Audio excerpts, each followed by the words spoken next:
We start in South Sudan, where thousands are still celebrating Sunday's historic signing of a governance deal between rival factions in the country.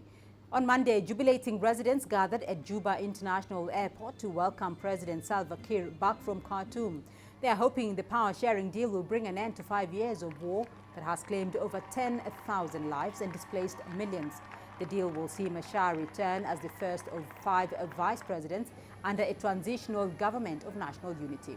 Several deals in the past have failed to end the violence in the country.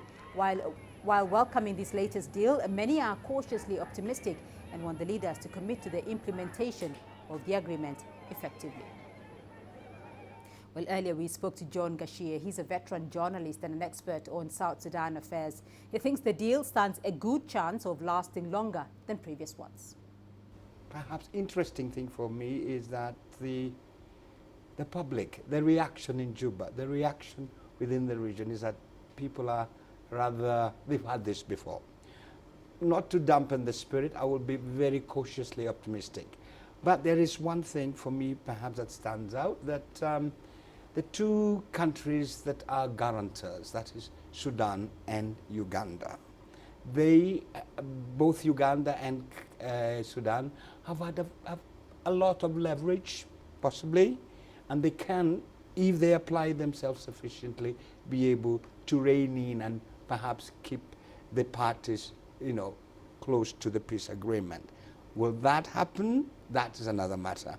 But that is the only thing that is different in my own assessment, that the guarantors are more very involved and have a lot of leverage if they apply that. The peace process in South Sudan has been, to a large extent, hijacked, for lack of a better term, by the two big boys.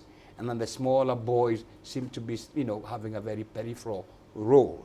But I think it's also a realization that it is those two that really, if they were to agree and perhaps, address their core issues, then the entire South Sudan issue will be different.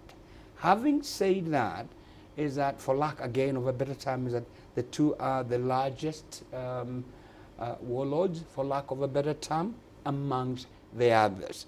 Will the other smaller parties be able to derail or even, put hurdles along the way? Yes, but not to the same extent that Salva and, Riekk Machar would be. It's incumbent on IGAD, because if Sudan explodes even further, the immediate ramification impact is almost certain to be felt in Ethiopia, in Kenya. And let's put it in the context that with the proliferation of small arms, there are more than possibly 10 million light weapons floating around in this region, and nearly half of those are within South Sudan. And the impact that would have in Kenya, Uganda, Sudan, and Ethiopia.